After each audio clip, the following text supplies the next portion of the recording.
felt that you weren't good enough?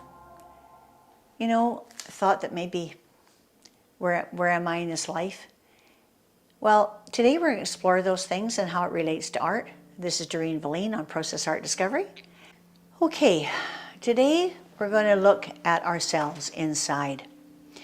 And to do that, let's get organic. We're going to go completely organic. I'd like you to take off your shoes if you can. I'm going to take off my slippers. I can't go outside because of the filming, but if you can do this outside and touch the earth and feel grounded, that's even better. So in the perfect world where you are, hopefully you can do that. Organic means I don't care if you don't have a paintbrush in the house. I don't care if you've ever painted in your whole life. This is not about painting. This is about discovering who we are and how valuable we are and how unique we are as a person. So I'm going to take a plain piece of paper, and organic means I'm going to look for anything in my cupboard that has color. And I'm a happy person. I like to think happy. I like to be positive. And if you're a sad person, try to pick happy colors anyway, and because we don't want to dwell on sadness. So we're going to try to pick ourselves up. And on a scale of 1 to 10, I'm feeling a bit dubious about doing this today because it is self-discovering. And but I hope that I can, you know, put some of this to good use. So I went in my cupboards today, and I found some colors that I like. But I found butter salt. It's for popcorn, I think. So yeah, I found that. And now you guys are gonna think I'm crazy because this is saffron, and everybody goes, ah, saffron, it's so expensive. But I got it in Turkey, in Istanbul, and it was kind of cheap saffron, but I only got it because Gordon Ramsay says you're supposed to have saffron, but I've never used it. There's no seasoning in there. So, you know, and he did say that if you use too much, it's bitter. So I thought, okay, I won't even use it at all. Don't have to worry about being bitter. Then I'll just won't use it. So it's been sitting in my cupboard for several years, and it's kind of an orangey color. So I got that color, and I've got maybe some purples, and some oranges, and some pinks. And we're going to play. So while I'm playing, I'm going to be speaking to you.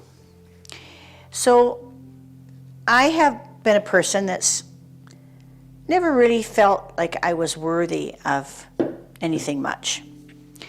And I didn't feel listened to.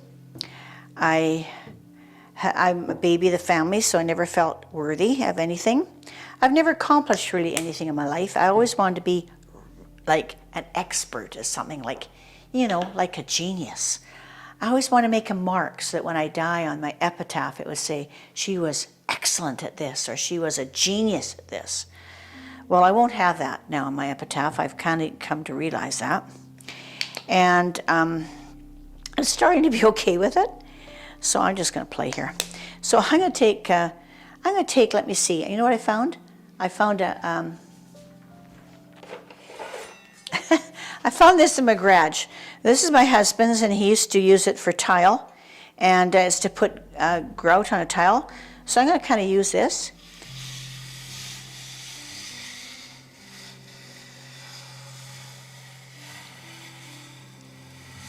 Ooh, that's pretty. Now that just uplifted me right now. Okay, so now let's try put some saffron on it. I never even smelled this stuff. Pooey, I don't know what it smells like. Should I taste it? I'll taste it. I wouldn't pay $100 for this stuff. It tastes like dust. Pooey. I don't see the worth in it. So we'll put it on the painting. I'll use lots more because I won't bother using it. Yeah. So popcorn butter. You know what butter salt tastes like for popcorn? It tastes pretty good. Let's put some of that on. Ooh, I can't get that taste in my mouth. Okay, let's put some white on here.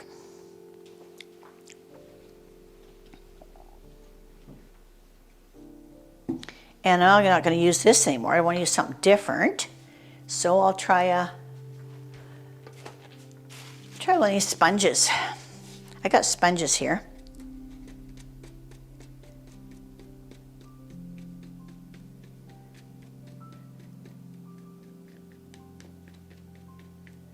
This isn't a pretty picture, you guys. Don't even think about a picture.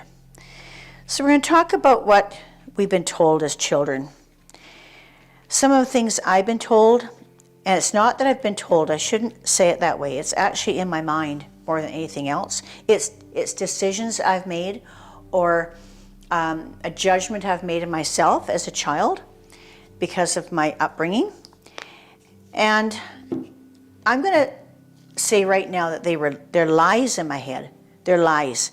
My head is telling me this, that I'm not good enough, or I'm not an expert, or things like that. I like this so much. I'm going to leave that. And so I'm not good enough. I'm not smart enough. I'm not going to have that epitaph. So I am not what my job is. You are not what your job is, or how much money you make, or what you've done for a living, or who you're married to, or, what your family says. We're not that. We are not that. We are an individual, unique person that nobody is like. So you're their own person. So it doesn't matter if this is, how can you judge good or bad when it's unique, right? Right? How can you judge if this is good or bad if it's unique? Because you can't. You can't compare it to anything else, right? So that's what we're going to form the basis of it. So if you think about the things you've done, if you've done something, if you've taken the time to listen to somebody and you didn't offer an answer, you didn't offer a solution, they say, gee, I'm really feeling down the dumps today. Oh, I felt like that too one day. You don't say that. You actually listen to them and said, please tell me more how you feel. They feel listened to, they'll feel respected, and they would really, really respect you for that. So that's how we can start being known to ourselves as really good people.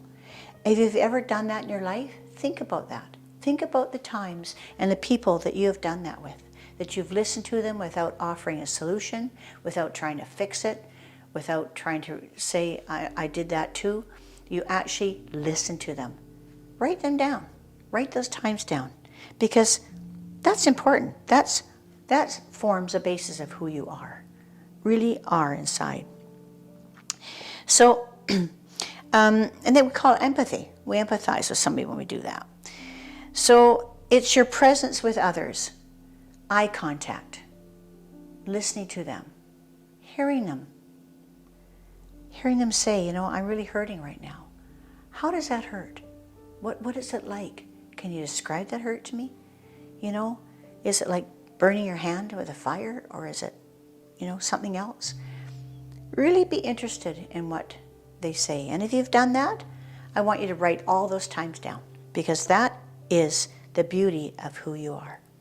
You're beautiful, and you are precious, and there's nothing else like you, or nobody else like you. So, you know what? I love this. This is making me happy. And look at this sponge, how beautiful it is. It's like confetti. It's gorgeous. Wow. Look at that. I never even thought I'd even do this today. So I love this so much, I don't want to touch it. So, yeah. So I hope that helps you. I don't want to carry on with it too long, because then it becomes unimportant. So I just want you to think about what I said, and make a note of the times that you've been there for somebody else and you've paid attention to them. You give them eye contact. This is what builds you up. This is what builds us up. This is how we become who we want to be. So if I say today, if I describe myself right now, I would describe myself as a caring person. I like to listen to people. And it's starting to create humility in me. Now, I'm not a humble person, I'll tell you right now. On a scale of 1 to 10, I'm about a 2 on a 10 for humility. But I'm working at humbleness, and that's what makes us really beautiful people. So I hope that makes sense to you. If it doesn't, please comment. I need those comments. I need to help, to help myself too. So yeah, let's communicate. So this is Doreen Valine. I want to thank you for joining me today on Process Art Discovery. I want to thank you and hope you're subscribing to it. And I hope in some little way it made sense today, and just giving us that grounding on who we really are.